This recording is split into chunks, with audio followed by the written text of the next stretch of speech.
राज breaking news channel पर आपको उत्तर प्रदेश और देश की ताज़ा ब्रेकिंग न्यूज, राजनीति, क्राइम और वायरल खबरें सबसे पहले मिलेंगी। जुड़े रहें सबसे तेज खबरों के साथ। उत्तर प्रदेश में शिक्षा मित्रों के मानदेय बढ़ाने को लेकर सियासत तेज हो गई है। योगी आदित्यनाथ सरकार द्वारा मानदेय 18,000 रुपये करने के फैसले को भारतीय जनता पार्टी बड़ा कदम बता रही है। वहीं विपक्ष इसे उत्तर प्रदेश विधानसभा चुनाव 2027 से पहले वोट साधने की रणनीति बता रहा है। विश्लेषकों के अनुसार ये फैसला लाखों शिक्षा मित्रों को प्रभावित करेगा और इसका सीधा असर आगामी चुनावी माहौल पर पड़ सकता है। नृपेंद्र मिश्र शुक्रवार को अयोध्या पहुंचेंगे। वे यहां राम मंदिर में विराजमान रामलला के दर्शन करेंगे और निर्माण कार्यों का निरीक्षण करेंगे। इस दौरान मंदिर परिसर में चल रहे विभिन्न प्रोजेक्ट्स की प्रगति की समीक्षा भी करेंगे। अधिकारियों के साथ बैठक कर कार्यों में तेजी लाने के निर्देश दिए जा सकते हैं।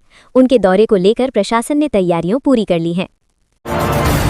बस्ती जिले में आग लगने की दो अलग अलग घटनाएं सामने आईं। छावनी क्षेत्र के देवकली बाबू गांव में गन्ने के खेत में लगी आग बुझाने के दौरान 20 वर्षीय हर्षित सिंह गंभीर रूप से झुलस गए। आग की चपेट में आकर कई किसानों की गन्ना और गेहूं की फसल जलकर नष्ट हो गई।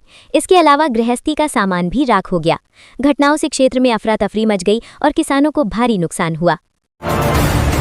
उत्तर प्रदेश में साइबर क्राइम अधिकारी बनकर 35 लाख रुपए की ठगी करने वाले जालसाज को पुलिस ने गिरफ्तार कर लिया है। आरोपी लंबे समय से फरार था और उसकी तलाश कई दिनों से चल रही थी। वो खुद को साइबर क्राइम अधिकारी बताकर लोगों को डराता और कार्यवाही का भय दिखाकर पैसे ऐंठता था। पुलिस ने सटीक सूचना के आधार पर उसे पकड़ा। मामले में आगे की जांच जारी है और अन्य आरोपियों की तलाश भी की जा रही है।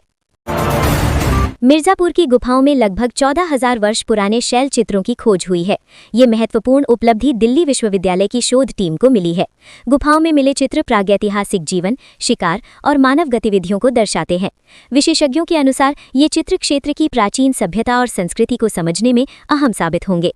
खोज से इतिहासकारों और पुरातत्वविदों में उत्साह है तथा आगे और शोध की संभावना बढ़ी है। वाराणसी में पहली बार गंगा की रेत पर बीच हैंडबॉल प्रतियोगिता आयोजित होगी। इस अनोखे आयोजन में 96 महिला खिलाड़ी हिस्सा लेंगी और अपना दमखम दिखाएंगी। प्रतियोगिता का उद्देश्य खेल को बढ़ावा देने के साथ महिला खिलाड़ियों को मंच देना है। गंगा तट पर होने वाला ये आयोजन खेल प्रेमियों के लिए आकर्षण का केंद्र बनेगा। आयोजकों ने तैयारियां तेज कर दी हैं और इसे यादगार बनाने की योजना बनाई जा रही है। बदायूं, अस्पताल से घर लौट रही 6 वर्षीय बालिका से गुरुवार रात दरिंदगी की गई। रास्ते में 15 वर्षीय किशोर उसे खेत में खींचकर ले गया, दुष्कर्म किया। लहूलुहान बालिका बेसुध हो गई, तब आरोपित वहां से भागा। देर रात आरोपित को पकड़ लिया गया था। पीड़ित बालिका की हालत गंभीर होने के कारण जिला अस्पताल में उपचार कराया जा रहा है। एक गांव में रहने वाली पीड़ित के घर के पास में सामुदायिक स्वास्थ्य केंद्र बना हुआ है। पुलिस के अनुसार गुरुवार शाम को बालिका की मामी का प्रसव हुआ था, इसलिए स्वजन अस्पताल में थे। उसी दौरान स्वजन ने घर फोन कर कहा कि कुछ पुराने कपड़े भेज दें। मेरठ में मतदाता सूची का विशेष पुनर्निरीक्षण SIR पूरा हो गया है। अंतिम सूची के अनुसार जनपद में 5.06 लाख मतदाताओं की कमी आई है, जिससे कुल संख्या 21.93 लाख हो गई है। उत्तर प्रदेश में कमर्शियल गैस की खुली कालाबाजारी सामने आई है, जहां 931 रुपए का सिलेंडर 3,000 रुपए तक बेचा जा रहा है। इस अवैध वसूली से छोटे कारोबारियों की कमर टूट गई है और उनका काम प्रभावित हो रहा है। दुकानदारों का कहना है कि महंगी गैस के कारण मुनाफा खत्म हो रहा है। प्रशासन की निगरानी पर सवाल उठ रहे हैं और सख्त कार्यवाही की मांग तेज हो गई है। इलाहाबाद हाईकोर्ट में तैनात जस्टिस यशवंत वर्मा ने इस्तीफा दे दिया है। उनके दिल्ली वाले घर में भारी मात्रा में जले हुए नोट मिलने के मामले में उनके खिलाफ आंतरिक जांच चल रही थी। साथ ही महाभियोग की भी चर्चा थी। यूपी में 166 दिन तक चली विशेष गहन पुनरीक्षण प्रक्रिया के बाद SIR प्रदेश की अंतिम मतदाता सूची जारी कर दी गई है। इस सूची के अनुसार प्रदेश में 13,39,84,792 मतदाता हैं। प्रदेश के कुल मतदाताओं में 54.54% पुरुष जबकि 45.46% महिला मतदाता हैं। इसके पहले प्रदेश में 27 अक्टूबर 2025 को फ्रीज मतदाता सूची में 15.44 करोड़ मतदाता थे। SIR के बाद प्रदेश में 13.39 करोड़ मतदाता रह गए हैं। SIR की प्रक्रिया में प्रदेश में 2.05 करोड़ मतदाता घट गए हैं। प्रदेश के मुख्य निर्वाचन अधिकारी नवदीप रिणवा ने शुक्रवार को प्रेस वार्ता में अंतिम मतदाता सूची की जानकारी दी। मेरठ के मवाना क्षेत्र के सठला गांव निवासी संदिग्ध आतंकी आकिब खान के खिलाफ जांच एजेंसियों ने शिकंजा कसना शुरू कर दिया है। दुबई में बैठे आकिब को भारत लाने की प्रक्रिया शुरू कर दी गई है। उसके खिलाफ पहले ही लुकआउट सर्कुलर जारी किया जा चुका है और अब उसका पासपोर्ट निरस्त कराने की कार्रवाई भी की जा रही है। मुरादाबाद में एक युवक का दूसरा निकाह करने का मामला सामने आया। युवक चुपचाप दूसरी शादी करने पहुंचा था, लेकिन पहली पत्नी को इसकी जानकारी मिल गई। उसने तुरंत फोन कर हंगामा खड़ा कर दिया। सूचना मिलते ही स्थानीय लोग मौके पर जुट गए और बारात को ही बंधक बना लिया। काफी देर तक विवाद चलता रहा। बाद में पुलिस पहुंची और स्थिति को संभाला। मऊ में दर्दनाक सड़क हादसे में एक ही गांव के 3 युवकों की मौत हो गई। तीनों दोस्त अस्पताल में किसी मरीज को खाना देकर लौट रहे थे, तभी रास्ते में उनका वाहन हादसे का शिकार हो गया। टक्कर इतनी भीषण थी कि मौके पर ही तीनों ने दम तोड़ दिया। घटना से गांव में मातम छा गया और परिजनों का रो रो कर बुरा हाल है। पुलिस ने शव कब्जे में लेकर जांच शुरू कर दी है। बागपत में मोनालिसा की शादी को लेकर बड़ा फर्जीवाड़ा सामने आया है। आरोप है कि पति फरमान के खिलाफ पीओसीएसओ एक्ट के तहत मुकदमा दर्ज किया गया है। बताया जा रहा है कि कुंभ गर्ल के नाम से चर्चित मोनालिसा की असली उम्र छिपाई गई थी। मामले के खुलासे के बाद पुलिस ने जांच शुरू कर दी है और दस्तावेजों की जांच की जा रही है। यूपी के संभल जिले के असमोली थाना क्षेत्र के शहबाजपुर कला गांव में मंगलवार शाम यूट्यूबर महक परी के परिजनों और पड़ोसियों के बीच बच्चों को लेकर हुए विवाद ने हिंसक रूप ले लिया। इस घटना में दोनों पक्षों के कई लोग घायल हुए हैं। पुलिस ने एक पक्ष की तहरीर के आधार पर 3 लोगों के खिलाफ मारपीट का मामला दर्ज कर लिया है। आगरा में 1.5 साल की बेटी खुशी की जान लेने के लिए उसकी मां मंगता घर से ही पूरी तैयारी कर निकली थी। यमुना किनारे कम लोगों को देखकर उसे पानी में डुबोया। बेटी छटपटाने लगी तो ममता ने उसकी गर्दन पर अपना पैर रख दिया। तब तक रखे रहा जब तक बेटी के शरीर में हरकत बंद नहीं हुई।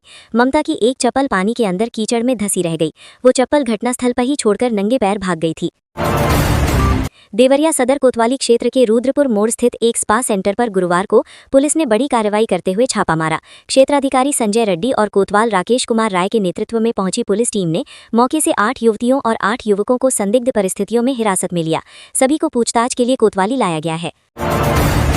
मेरठ के सरधना क्षेत्र स्थित सठला में निर्माणाधीन मेजर ध्यानचंद राज्य खेल विश्वविद्यालय के कार्यों की प्रगति की समीक्षा के लिए उत्तर प्रदेश सरकार के खेल एवं युवा कल्याण विभाग के राज्य मंत्री गिरीश चंद्र यादव आज विश्वविद्यालय परिसर का निरीक्षण करने के लिए पहुंचे हैं। राजधानी लखनऊ स्थित अटल बिहारी वाजपेयी चिकित्सा विश्वविद्यालय में शुक्रवार को नेशनल इंटरवेंशनल काउंसिल 2026 का शुभारंभ हुआ। समारोह कार्डियोलॉजी सोसाइटी ऑफ इंडिया की तरफ से आयोजित किया गया। इसका शुभारंभ सीएम योगी आदित्यनाथ ने किया। कानपुर की दादानगर कॉलोनी में स्मार्ट मीटर लगाने गए कर्मचारियों पर गुरुवार को लोगों का गुस्सा फूट पड़ा। मीटर लगाने के नाम पर 6,000 रुपये वसूलने का आरोप लगाते हुए लोगों ने सुपरवाइजर और एक कर्मचारी को दौड़ाकर पीटा। महिलाओं ने प्रदर्शन किया और 2 लोगों को पुलिस के हवाले कर दिया। साथ ही स्मार्ट रूम वाले पनकी स्थित स्टोर रूम में ताला लगा दिया। शहर में कैस्को के 97 सब स्टेशन हैं, जिनमें कुल 0.56 लाख उपभोक्ता हैं। पिपराइच थाना क्षेत्र के महुआ छापी गांव में पशु तस्करी का विरोध करने पर छात्र दीपक गुप्ता की अपहरण के बाद हत्या के मामले में एसटीएफ ने एक और आरोपी को बिहार के धनहा से गिरफ्तार कर लिया है।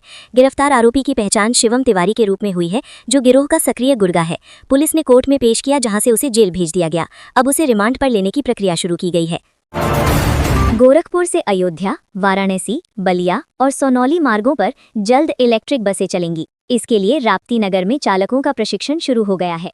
पुणे के विशेषज्ञ 45 ड्राइवरों को 22 अप्रैल तक आधुनिक तकनीक व सुरक्षित ड्राइविंग का प्रशिक्षण दे रहे हैं, जिससे क्षेत्र में प्रदूषण कम होगा और यात्रियों को बेहतर सुविधा मिल सकेगी।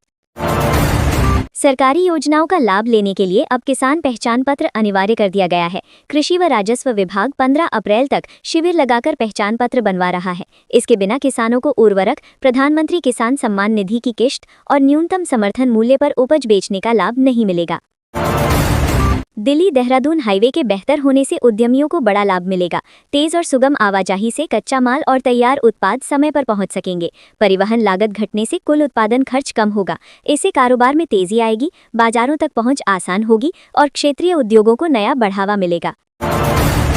वृंदावन में शुक्रवार दोपहर यमुना नदी में एक बड़ा हादसा हो गया। पंजाब के मुक्तसर से आए श्रद्धालुओं से भरी मोटर बोट असंतुलित होकर पलट गई, जिससे सभी लोग नदी में डूब गए। पुलिस और स्थानीय गोताखोरों द्वारा बचाव अभियान जारी है। प्रत्यक्षदर्शियों के अनुसार बोट पर 32 लोग सवार थे और ये हादसा नदी में पड़े पीपों के पुल से टकराने के कारण हुआ।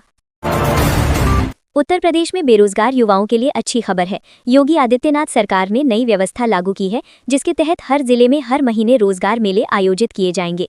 इन मेलों में निजी और सरकारी क्षेत्र की कंपनियां भाग लेंगी, जिससे युवाओं को स्थानीय स्तर पर नौकरी के अवसर मिलेंगे। इससे रोजगार बढ़ेगा और पलायन भी कम होगा।